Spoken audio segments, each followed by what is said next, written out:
ಒಬ್ಬ ಮುದುಕ ಕಣ್ಣು ಕಾಣುವುದಿಲ್ಲ ಅಂತ ಬಂದು ಕೇಳಿ ವಾದಿರಾಜರು ಪ್ರಾರ್ಥನೆ ಮಾಡಿ, ಸ್ವಾಮಿ ಕಣ್ಣು ಕಾಣ್ತಾ ಇಲ್ಲ, ಆ ಕೃಷ್ಣನ ದಿವ್ಯ ಮೂರ್ತಿಯ ದರ್ಶನವನ್ನು ಮಾಡಬೇಕು ಅಂತ ಮನಸ್ಸಲ್ಲಿ ಬಹಳ ಆಸೆ ಉಂಟು ಸ್ವಾಮಿ, ಈ ಕಣ್ಣಿಗೆ ಏನಾದರೂ ಒಂದು ದೃಷ್ಟಿ ಬರುವಂತೆ ಏನಾದರೂ ಮಾಡಿ ಅಂತ ವಾದಿರಾಜರು ಸ್ತೋತ್ರವನ್ನು ಮಾಡಿಕೊಟ್ರು, ಕೃಷ್ಣಸ್ತುತಿ ಅಂತ.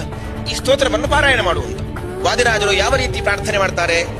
ಲೋಕದಲ್ಲಿ ಎಲ್ಲರೂ ಒಂದು ರೀತಿಯಲ್ಲಿ ಪ್ರಾರ್ಥನೆಯನ್ನು ಸ್ತೋತ್ರವನ್ನು ಮಾಡಿದರೆ ವಾದಿರಾಜರು ಇದಕ್ಕಿಂತ ಭಿನ್ನವಾಗಿ ಪ್ರಾರ್ಥನೆ ಮಾಡ್ತಾರೆ. ಆ ಭಗವಂತನಿಗೂ ಅವರಿಗಿರುವ ಸಂಬಂಧ ಅದು ಹೇಗೆ ಅನ್ನೋದು ಈ ಸ್ತೋತ್ರದ ಮೂಲಕ ನಾವು ಅದನ್ನು ಅರ್ಥ ಮಾಡಿಕೊಳ್ಬಹುದು. ದೇವರೇ ಕಣ್ಣು ಕೊಡು ಅಂತ ಪ್ರಾರ್ಥನೆ ಮಾಡಲಿಲ್ಲ, ನೀನು ಕಣ್ಣು ಕೊಡಲೇಬೇಕು ಅಂತ ಆಗ್ರಹ ಪೂರ್ವಕವಾಗಿ ಪ್ರಾರ್ಥನೆ ಮಾಡ್ತಾ ಇದ್ದಾರೆ. ಸಂಭಾವಿತ ಚಾಕೀರ್ತಿ ಮರಣಾತ್ ಅತಿರಿಚ್ಯತೆ ಅಂತ ವಾದಿರಾಜರು ಹೇಳುವಂತಹ ಮಾತು. ಲೋಕದಲ್ಲಿ ಒಬ್ಬ ಸಂಭಾವಿತನಾದಂತಹ ವ್ಯಕ್ತಿಗೆ ಅದು ಒಂದು ಅಪಕೀರ್ತಿ ಬಂತು ಅಂತಾದ್ರೆ ಅದು ಮರಣಕ್ಕಿಂತಲೂ ಕೂಡ ಹೆಚ್ಚು.